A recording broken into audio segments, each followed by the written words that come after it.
ചേച്ചിയുടെ നെയിം അരുണ അരുണ, അതെ. ഞാൻ ജനിച്ചത് അരുണാചൽ പ്രദേശില. അതുകൊണ്ടാണ് അച്ഛൻ ഇട്ടത് അരുണേന്നാ.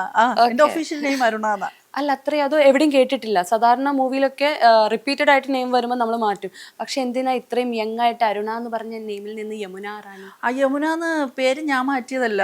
അതും അതിന്റെ ഒരു ദൈവത്തിന്റെ ഒരു സംഭവം പോലെ എനിക്ക് തോന്നുന്നു അത് പറയുമ്പോൾ. ഈ കാവലം സാറിന്റെ ഷോർട്ട് ഫിലിം കഴിഞ്ഞിട്ട് സ്റ്റുഡിയോയിൽ നിന്ന് തന്നെ പേരെന്താ ടൈറ്റിൽ അന്നൊക്കെ ടൈറ്റിൽ വെക്കും. അല്ലാതെ ഇപ്പൊ അത് ടൈറ്റിൽ വെക്കുന്നില്ല. ആർട്ടിസ്റ്റുടെ പേരൊന്നും ഇപ്പൊ കാണിക്കുന്നില്ലല്ലോ. അന്നൊക്കെ എല്ലാ അഭിനയിക്കുന്നവരുടെ പേര് ഇങ്ങനെ സ്ക്രോൾ ചെയ്ത് പോകും. അവസാനം എന്താ പേര് എന്നുള്ളത് ചോദിച്ചു എന്നെ വിളിച്ചിട്ട്. ഇപ്പം ഞാൻ അരുണേന്ന് പറഞ്ഞു. പക്ഷെ ഈ വിളിച്ച വ്യക്തി കേട്ട യമുനയെന്നാ.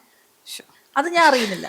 നമ്മുടെ ആദ്യമായിട്ട് അഭിനയിക്കില്ലേ ഒരു ഷോർട്ട് ഫിലിമൊക്കെ നമ്മൾ സ്ക്രീനിൽ വരുമ്പോൾ ഭയങ്കര സന്തോഷം. നമ്മൾ എക്സൈറ്റഡ് ആയിട്ടിരുന്നത് ഇങ്ങനെ കണ്ടു പേരിങ്ങനെ നോക്കി എൻ്റെ പേര് വരുന്നില്ല.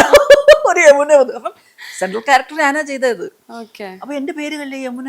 എനിക്ക് ഭയങ്കര സങ്കടമായി. ഞാൻ സാറിനെ വിളിച്ചിട്ട് എന്റെ പേരിട്ടില്ല. പക്ഷെ ചേച്ചിക്ക് യമുന എന്നുള്ള പേര് ഇഷ്ടമുണ്ടായിരുന്നു, സത്യം പറ. അല്ല, അതാ ഞാൻ പറയുന്നത്. അതൊരു കോയിൻസിഡൻസ് ആണ്. ചില കാര്യങ്ങളിൽ നമ്മൾ വിശ്വാസം വരുന്നത് അങ്ങനെയാട്ടോ. ഈ യൂണിവേഴ്സ് എന്ന് പറയുന്നത് നമ്മൾ പറയില്ല, അതൊരു ചില ഇൻസിഡൻസിലാണ് നമ്മൾ അതിലൊക്കെ വിശ്വസിക്കുന്നത്. അങ്ങനെ സാറിനെ വിളിച്ചപ്പോൾ സാർ നിന്റെ പേരല്ലേ ആദ്യം എഴുതി കാണിച്ചേ യമുനാന്ന്. ഞാൻ പറഞ്ഞു സാർ എൻ്റെ പേര് യമുനയല്ല, അരുണയാ. അപ്പോഴാണ് എന്നെ വീട്ടിൽ എൻ്റെ അമ്മ പറയുന്നത്, ഞാൻ ജനിച്ച സമയത്ത് അരുണാചലല്ലേ ജനിച്ച സമയത്ത് എൻ്റെ മുത്തച്ഛൻ ടെലിഗ്രാം ചെയ്തു പെൺകുട്ടിയാണെന്ന് അറിഞ്ഞപ്പോൾ യമുനാ ദേവി എന്ന് പേരിടണമെന്ന്.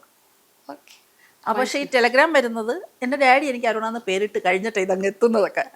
അപ്പം അതവിടെ അവസാനിച്ച കാര്യമാണ്. പക്ഷെ എനിക്ക് അതുവരെ അറിയത്തുമില്ല ഇങ്ങനെ ഒരു സംഭവം ഉണ്ടായിരുന്നു. പക്ഷെ ഈ പേര് മാറ്റം ഇങ്ങനെ വന്നപ്പോൾ എൻ്റെ അമ്മ പറഞ്ഞു, അച്ഛൻ മമ്മിയുടെ അച്ഛൻ ഇങ്ങനെ ഒരു ആഗ്രഹം പറഞ്ഞിട്ടുണ്ടായിരുന്നു. അത് നമ്മൾ പോലും അറിയാതെ ഇങ്ങനെ പേര് മാറിയപ്പോൾ നമ്മൾ പറഞ്ഞിട്ടില്ലല്ലോ, അറിയാണ്ട് ഇങ്ങനെ മാറ്റം വന്നപ്പോൾ അത് തന്നെ നിൽക്കട്ടെ എന്ന് പറഞ്ഞു. ചില പേര് ലക്കാണല്ലേ. അങ്ങനെയാണ് യമുന. അതാണ് യമുന റാണിയായി മാറിയത്.